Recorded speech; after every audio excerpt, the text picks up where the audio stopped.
Yeah, this should be the first step whenever you're going to start cooking.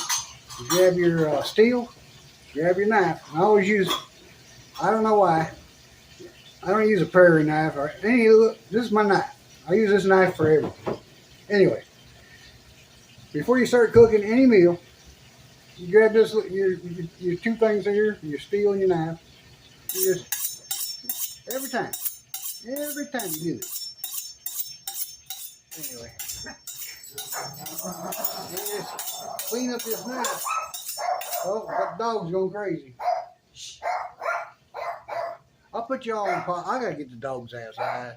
I think my potatoes is showing up. And if you do this every time you cook, I guarantee you that knife will be sharp. Sharp. Always make sure you want to wipe off this edge after you get done cutting it. I mean, sharpening. Because if you don't, you're gonna leave. There's little metal filings gonna be all along there, and it's gonna get your food. Not a lot. Maybe enough for your iron supply for today. So maybe whatever you want to do. Anyway, so just then, that's why the dogs went crazy. We had some taters show up and some celery. My sister just dropped off because, well, I went to make this. I realized I was missing a couple of things.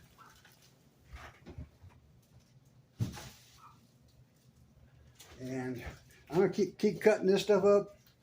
And I'm gonna keep cutting this stuff up here, the onions and the potatoes, and chopping up these baby carrots just a little bit smaller.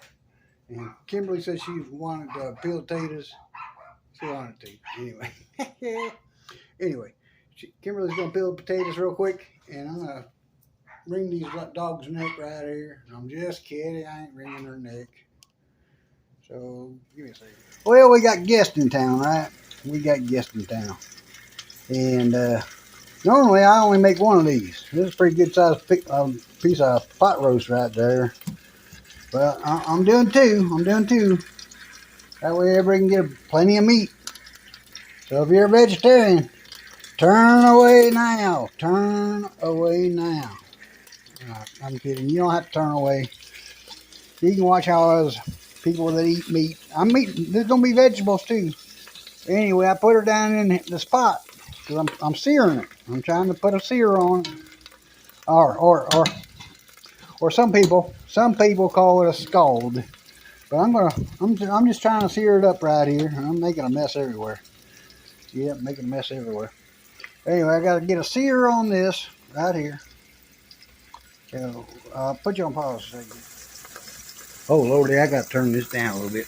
I don't want it to cook too fast now. But we're just cooking the outside, putting my sear on. Is all we're doing.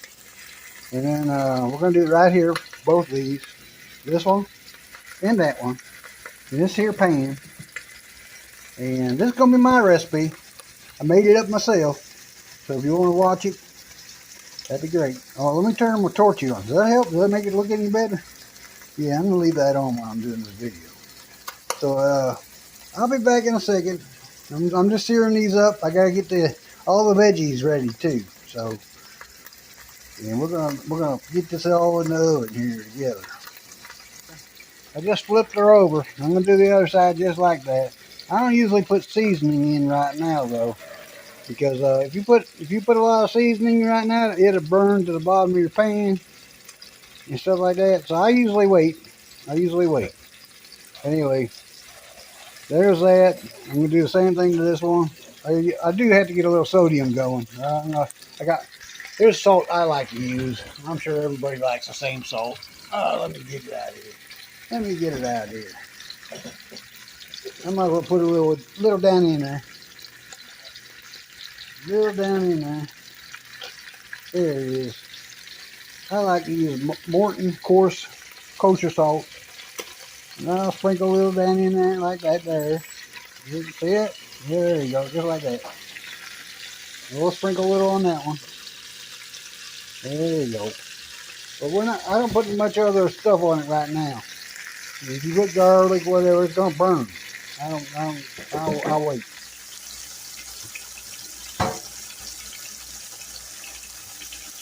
Yeah, I I gotta kind of try to remember to turn this volume down on this one. One time this fella, I was making potatoes and he couldn't take this. He said that sizzling on them potatoes is kind of loud. He told me, yeah, she got a nice sear going. I mean, scald. No, I'm gonna say sear.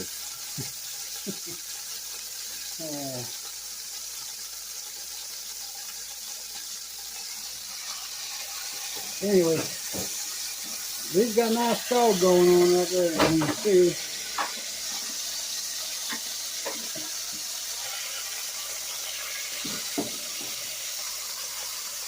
I like to make it in my Dutch oven here.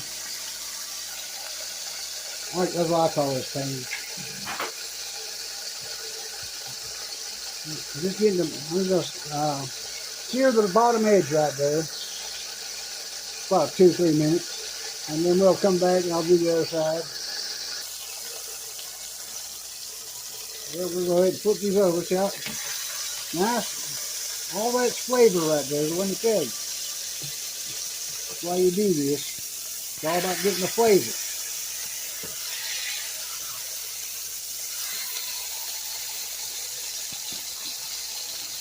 I'll get you down in there. Trust me, folks. I'm bouncing the camera around. I'll try to get some. I'll clean that up. I swear I will. Unless I forget. Let me get you up in there here. Are you up all the way? No. Yeah, look there. Now you're getting down inside the paint. All right. You're not gonna see much there. Let's go over this way. I'll put you on pause. All right, well, we'll go ahead and finish cutting up these onions. I always like to, for beef, I guess beef stew, I guess this isn't a stew, but it's beef, roast beef with vegetables, I guess it's going to be. But I like to use Vidalia onions, sweet onions from Georgia. That's what I like to use. And I got 4 large ones here. Hopefully it ain't too many. Anyway, I got 4 large ones. We're going to do like 2.5 pounds of potatoes. Probably about a pound of them carrots over there. And then a little bit of celery. I don't have a microphone, so I can't walk around too much. Anyway, whenever I'm doing, what am I going to say? Oh, whenever I'm doing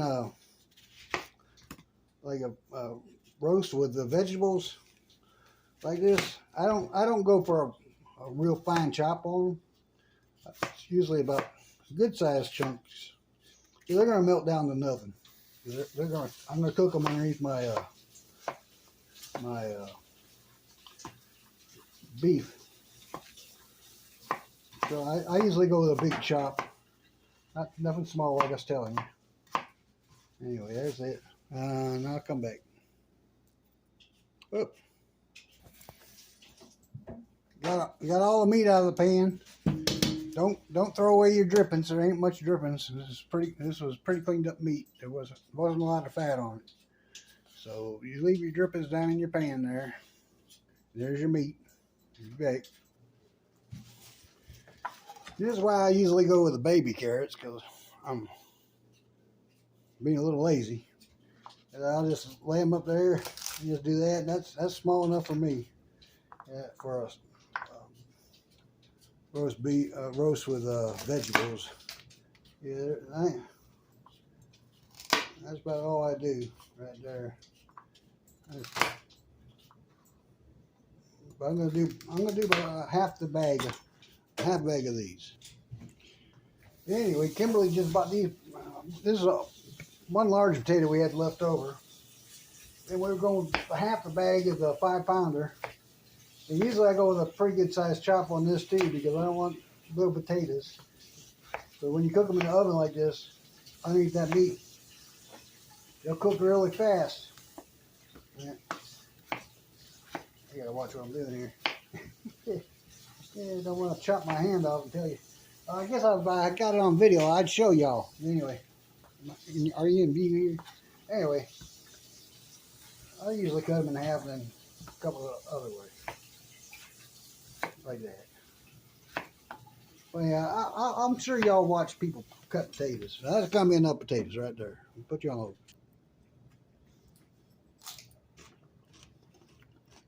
And the celery, I usually go about a ½ inch chop on. And I already got rid of I didn't get rid of it. I cut it in half at the bottom. Cut the little, you know how it gets wider at the one end? I usually cut that off, and then I cut it in half, then I cut it in chunks. That's already in the pan. But these are about a ½ inch in size. They melt down to nothing, you know that. So there's a celery.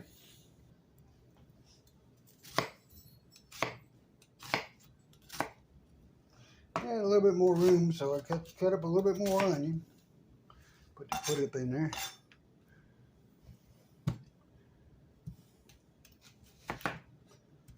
I have to wait on this one. I want to make sure I got room for the meat, right? All right, put you guys back on pause. And after looking at it, there ain't no way I'm getting this last onion. So I'm going to chop half this onion up, and I'm going to slice this one up for hamburgers. Like that. And we're going to put them in a bowl, put them in the refrigerator. But there's no way they're going to fit in this pot. No way. So it's going to be a half and half onion for later. Oh, they're wanting for finger. Anyway. So that's what, this is all going to go in my bowl here. Save it for later. Alright, here's what I got left to do. I got my meat all seared up here. I just poured it all over the floor. Made a little mess. That's alright. We'll get it cleaned up. Here, Benji. Here, buddy. Get that cleaned up. You watch that. We're going to clean up the floor. But anyway, I'll take this. I ain't cutting into the meat. A lot of people are like, oh, you didn't let it rest, you're going to lose all that juice. But no, I cut it up like pieces like that. And I'll show you in a second. I can squeeze it on top of there like that, but it won't sit right. I usually cut through the stuff like that. You'll see in a second. You'll see. You'll see. If you're watching, you'll see. And I got this one here. Buddy's watching now. He's locked in on me like a hawk. He's want to see if I drop any more stuff. That's just cutting along the seam there. And then this piece is ready to go in.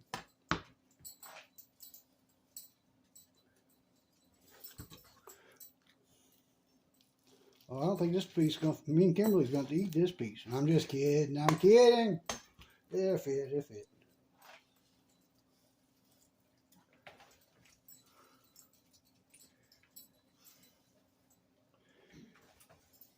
And here's my menagerie of meat here. And if I pull it up, I'll show you. I didn't put any liquids in there yet. There's nothing. It's dry. It's all veggies here. I don't know if I ever showed you the veggies. Let me undo my meat. That didn't sound right, but yeah, I'll take the meat off the top here. My veggies are just laid up in there. Yeah, I got taters, and I got carrots, and I got celery, and I got onion. And I'm putting the meat on top of here. In a second here, I guess I will do that right now and show you guys. One more thing I gotta show you. Well, one, I gotta get this oven. I gotta get this oven on. Right now, my shelves are all crazy. I gotta drop this one down one. I think I put my pan right in the middle there. I'm gonna turn this oven on to 325. 325. Let me turn it on. Bake. Lower the temperature.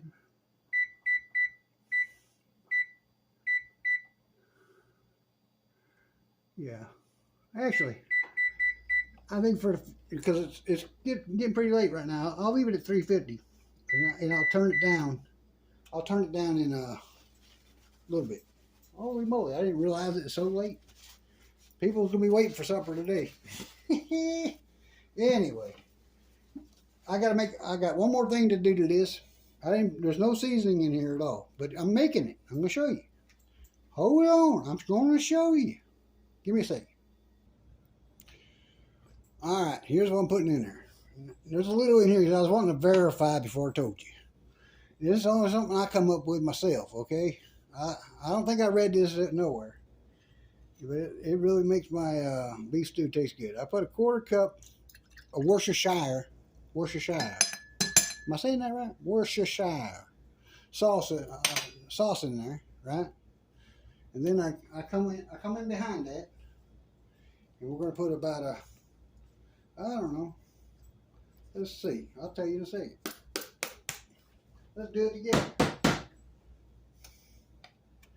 I never really measured this stuff. I'll tell the truth.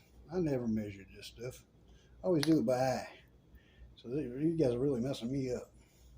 Because I'll come in here, I'll go with a half a quarter cup of brown mustard. Half a quarter cup of brown mustard. There you go. You see that? Hopefully I got that on film there. Then we're going to reach in there with I like these. You can get these off Amazon. They're fairly cheap. You can get a set of them. They get tore up. You can just buy another set. They're not usually that much. Yeah, I was going to buy them at Walmart, but you can't find these at Walmart. Well, not like these. You get a whole set of these. Anyway, so you put that in there. And I got my secret recipe in a second here. I'll have to take care of that. I like mustard. Be back in a second. And of course, you're going to need some of this fine Perrier water. Perrier. So I usually fill up the glass about, not too much, don't go crazy. You know, all them taters and carrots over there, and all that, and your beef, everything's got juices in it. Everything's got juices in it. So don't go crazy with that. And I got something else I got to put in there in a second, so I'll be right back. All right, here's the other thing I put in there. I'll put just not to go. Don't go crazy. This ain't Emerald Lagasse. No, just put a little bit of garlic in there from your press. We'll load her back up one more time. And I ain't putting a whole head on there or nothing. And I put that in my little seasoning juice here.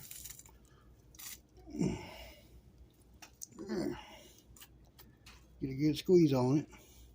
Put that down in there. And that's it. And what's nice about this press, I don't know if you ever seen one like this before. You take it this part, you bring it back around like this.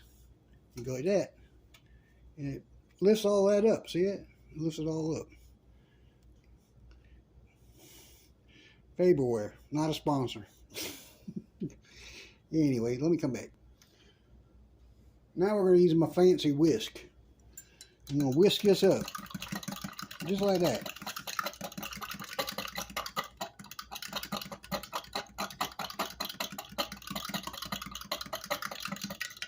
And there it is. That's my seasoning. I don't put no salt. You see me put some salt on the roast earlier. That was plenty. This should be salty enough because there's a lot of salt in Worcestershire sauce, mustard. Give thumbs up. Okay, the oven's at temperature. Isn't that perfect timing, I think. Anyway, I'm gonna pour this all over my meat. I gotta put my meat back in there. Put it all back in here. It'll fit. We already done checked that, right? Meat fits just like that.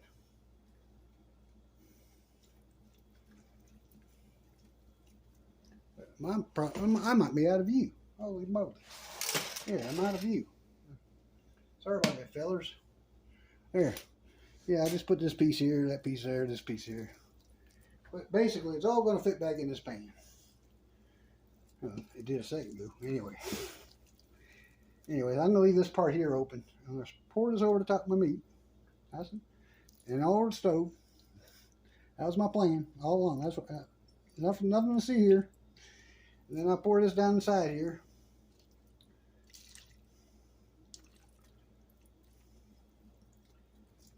Over here. Because you got that garlic, little minced garlic, you don't want on one spot. You know, I'll probably have to rinse this cup out. I'm not going to throw it away. Get a little bit more of my Perrier water here. A little bit more Perrier water. Shake it up, pour it in there. A little bit more in there. One more time in here and rinse this out. I hate to waste stuff. Anyway. So there goes that. That goes in there like that. But you gotta make sure this meat gets down in this pan. You don't want it overflowing in your oven, smoking up the whole house, fire alarms going off, smoke detector, I mean. And then, look at it. It's like I've done this before. It all fits right inside this pan. Yep, fits right there. You see it? You guys got that view. Yep. And then I gotta put my lid on there. The oven's already running. Wiping off my hands. Probably lost half my audience by now. Probably lost half of you by now. I guarantee you. Because I'm trying to bring you exciting content. Here's my lid. It's just going to fit on there. Look at it. Isn't that perfect? How could... You see now, I had 2.5 pounds of potatoes, about a pound of carrots, almost a whole stalk of celery, and what else we put in there? Oh, some garlic, some juice, 2 big old roasts, probably about 6 or 7 pounds of beef roast. It's all in there. Oven done went off. Let's get it in there. Let's get it in there. Oh, when you first open the oven, don't have your head above it. You get hit in the head with some heat. Put that right in the middle of that rack right there. There you go. Put it right down the rack. I want to see that spot over there. I want to get on Gina. Yeah, that's her spot. I just got done cleaning this oven. You guys might have seen me. I haven't cleaned this window. That window right here, it had stuff stuck in the middle. Not on this side, not on the other side, but in the middle. So I had to take the door apart and clean the inside of that window. Now, I'm going to turn on the light. I'll show you what you can see now. Let's turn the light on. Where's that light? Where is that light? There it is. See? Now you can see down up inside there. There's the pan back there. It looks like I got it. Man, maybe it ain't. That's all. Oh, that could be on the outside. Yeah, because I had that clean. I had it spotless. Spent an hour on that. Yeah. Now you can see inside the oven. All right. Yeah, I'm sorry if that got all messed up there. I can't. I got the camera backwards right now. I got to clean the stove off. Anyways, everything's in the oven. It's gonna take a couple hours. Dinner ain't gonna be done about 6:30, 7 o'clock tonight. And that's what, when I pull it out, that's when I'll finish the video and show you how it come out. And if I messed up on any of my ingredients there. Yep. All right, I just pulled her out of the oven there. Okay, let's see what we got. Don't touch that. Remember, this whole thing was in the oven. I know if it's cooking on the stove, you can grab this little lid right here. A lot of people do it. I've done it. I have done it. But if you pull it out of the oven, that is hot. Don't touch that. All right, so here's our roast. Here's what she looks like coming out the oven. And she could be done. Could be done already. I don't know. Let me get my knife. Get my knife. Oh, get my knife here. Oh, see, that's why I told you about not adding too much liquid. See how this whole pan is full of liquid from the all the meats. I mean, not the meats, the vegetables. I think this meat's done. I think everything's done probably. Let me check, because I did. What I ended up doing, I ended up turning it up to 350. because I cooked it so late. And all this up here is roasted garlic at the very top here. Oh yes, that's very good, very good. I stuck that on there because I did a whole clove, and I was like, I don't want to waste that, so I stuck it up on top of the meat there. Let me come back. Anyway, it's all done now. It's all chopped up. There's what she looks like. Got some meat in there. Everybody's gonna get a bunch of meat. Bunch of meat. I decided since some potatoes are just starting to fall apart, they thickened up the juice enough. I decided I'm not going to do any cornstarch or flour or anything like that to thicken it up. It's perfect to me. That's the way I like it right there. That's what she looks like. Nice bowl of stew. Hope you can appreciate it. Tastes good too. I did have to add some more salt. Just to let you know. All right.